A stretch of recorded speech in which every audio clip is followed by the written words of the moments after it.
After gathering our survey, going through all of the reviews and testimonials that people have left, the number one value or the thing that people value most of our services is the process. Now, I attribute the reason they probably value that is because process for me is very important.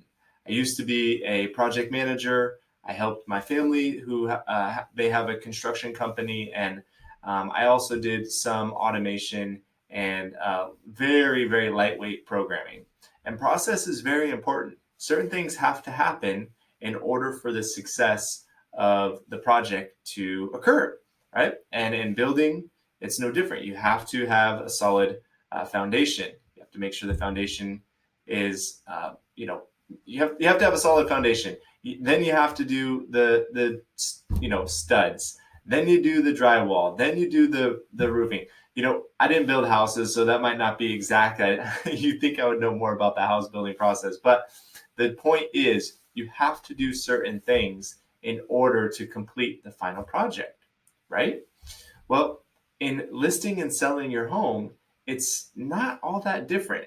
And the way we strategize and help you plan is a lot like planning a project to build a home or planning a project that we're getting ready to launch. So rather than just tell you that it's important to have a plan, which I've done in other videos, I thought it might be helpful to show you.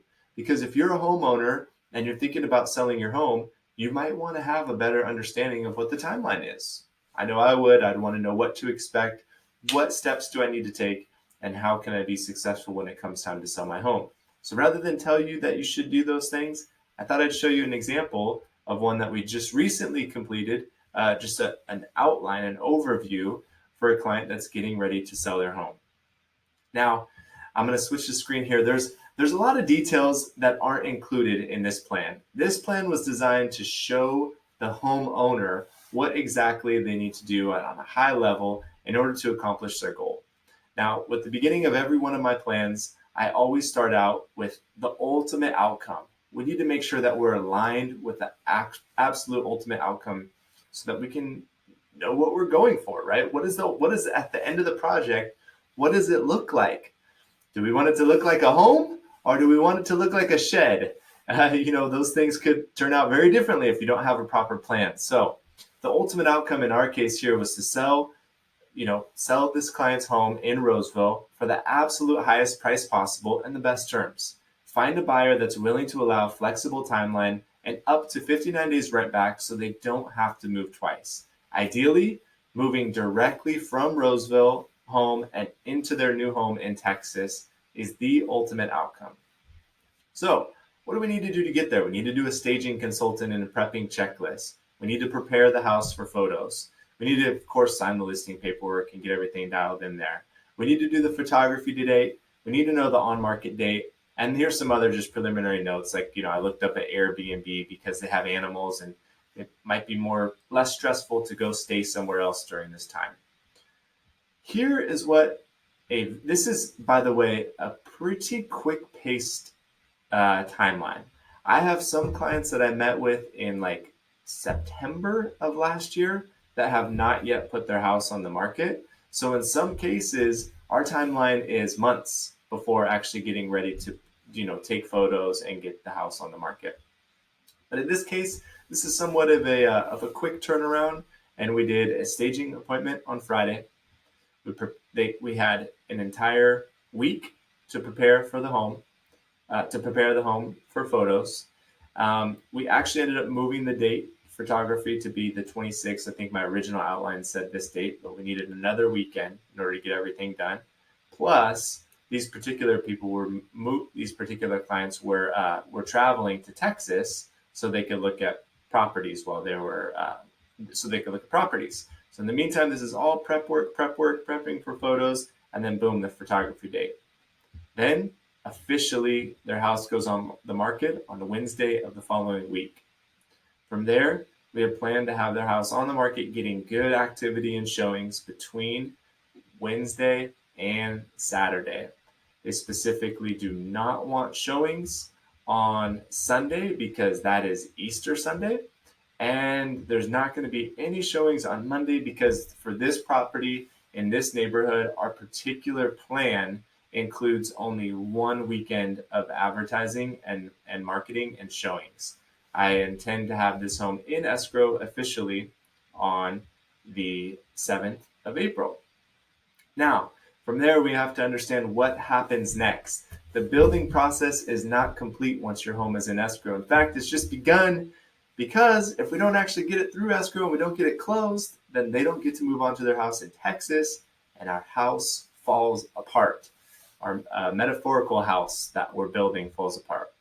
So we have to have some good foundation here. Here we're in escrow. We need to understand what are some of the contingencies and timelines that we should probably expect or prepare for. We need to know when is the ideal day to find and buy a house in Texas for the case of these people. This could also, you could replace this with when is the ideal day to go find a rental property or go move to, make your big move or whatever it is. Understanding kind of these benchmark dates is really important. And then we have loan contingency closing, and understanding when the escrow is anticipated to close is important, because how else could you plan on moving if you don't know that date?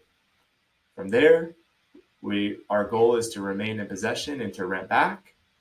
And if in a perfect world, you've identified a property sometime between here and here, then you're able to actually close on that property on this weekend and make your move. If not, it's possible that we could get a rent back and we could stay for another 30 days. And then if that's the case, then this would be the possible next moving weekend, right? So here's the thing. This is going to vary for each and every person. I did 3 of these last week for different clients that are making the move. Some of them are moving locally and buying another place, which is doable, challenging, but doable. And some of them are moving out of, or one of them, like in this case, moving out of state. Now, all of this is to say that your plan could potentially change. Your plan is not going to look like somebody else's plan. If you're interviewing listing agents and they show you a marketing plan that is not tailored to fit your specific goals and your needs, then I suggest that you either challenge them on the timelines and ask them to provide a clear outline and timeline that suits your needs and goals, or you frankly interview somebody else, because this is the most critical component right now. Sure, marketing and selling your home is going, and the process that you use to market your home, the connections that you have, the network, the leverage, and the strategy is going to help you get the absolute highest possible price. But if you can't put together the whole project, if you don't know the timelines, if you don't have some sort of framework around what to expect, then the actual experience of selling a home can be really, really challenging. So anyhow, I wanted to just share with you that overview so you can get a snapshot and a glimpse into what we've created for some other clients. If you're curious what that would look like for you in terms of your timeline, I can put these together. Although it does typically, it's not like I just create a home value report. This is a pretty detailed project. So I would like to have a consultation with you about that first. But anyhow, rule number 1, when you're selling your home, have a plan. And using a calendar like this is a great way to get that plan going. So I hope you found value in this. Thanks for watching my video. And as always, I want to be a resource to help you win in real estate. So please let me know if there's an opportunity.